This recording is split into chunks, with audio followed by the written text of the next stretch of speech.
I'm used to being last with the name Zenker. I learned something from my good friend Tony Conaway. Tony always brings multiple stories with him. He doesn't plan to read one story. He waits to figure out the audience. So given all the great stories that came before, I'm dumping the story that I was going to read. And I'm going to read something a little bit different. This is called Femme Fatale. But what if they catch us? My throat was dry and trembled as I spoke the words. "We won't get caught," the face replied, big blue eyes staring back intensely. Her tiny pearl teeth were perfectly white when she smiled.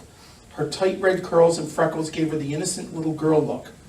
That made her all the more dangerous. And all the more attractive. Like moth to a flame, I was drawn to her brilliance. "We're smarter than they are," she said. "Besides, what would be worse than what we have now?" She was right, of course. Our lives were already restricted, every movement and every moment pre-prescribed. Whenever I left the house, throughout the day, when I went to see friends, our meetings only worked through the convenience of being in the same place at the same time every day. Our rendezvous hidden in plain sight of a group. I carefully glanced around. The others were occupied with their tasks and didn't seem to pay attention. For the moment, it was just me and the face. She slid closer and whispered in my ear, "You and me, together. We can have what we want. You just have to distract her." Distracting her. Not an easy thing. I couldn't remember a time without her controlling everything. She was like a helicopter, forever hovering. At first, the attention was reassuring, comforting. Then it became smothering. But this new girl, the face, she made me feel ways I'd never felt before. Sneaky, daring, alive. I was in, no matter what the risk. "Okay, how do we do this?" I asked. "I don't want to tell you what to do, but since you're asking." I listened as she quietly laid out the plan. It was a good one. And most of all, at the end, she and I would share it all, together. I nodded, then smiled. "I could do this." "It all depends on you, Sam. How badly do you want it?" She cocked her head slightly. Those white pearls biting down on her blood-red bottom lip made me hungry. "I'll do it, tonight." My heart beat faster than an express train at full speed. "I knew you could. I'll see you tomorrow." She smiled that smile and walked towards the door alone. I was committed. Me, her, tomorrow. Back home, I played my time as I always did, with one exception. After dinner, I discreetly grabbed a small brown paper bag, then carefully dropped the objects into it. I quietly crossed the room and stuffed the bag into the sleeve of my jacket. Tomorrow, I would carry the jacket on my lap, no matter how cold it was. It was okay. The face's smile would keep me warm. I arrived at my desk at 7:30 a.m. She was already seated in hers, working furiously. I noisily pulled out my chair and plopped into my seat. She was the only one who didn't look up. So I brushed my arm across my desk, knocking a book to the floor with a thud. She looked in my direction from the desk across the room, then back down at her work.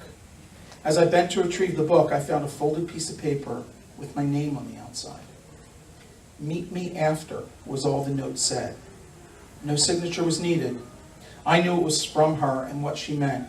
The end of the day, outside the building, out back, the place and time where she and I often stole a moment for ourselves. For the remainder of the day, I busied myself in mathematical equations, but other numbers kept bouncing in my head. 2 people, 1 special moment, 15 minutes together, 4 hours until the end of the day. Finally, the day was over and I made my way out back. She was there in a pretty red and white polka dot dress and black flats. The light shone from behind, making my angel seem to glow. I handed over the brown paper bag. She peered inside, then smiled. "See? I told you." Then a shrill sound ripped the smiles from our faces. "Samuel?" the voice called. "Samuel?" called the voice I hoped not to hear. The face looked at me. We were made. "Sammy, I've been looking for you. Where have you been?" Then the voice saw the face. "Oh."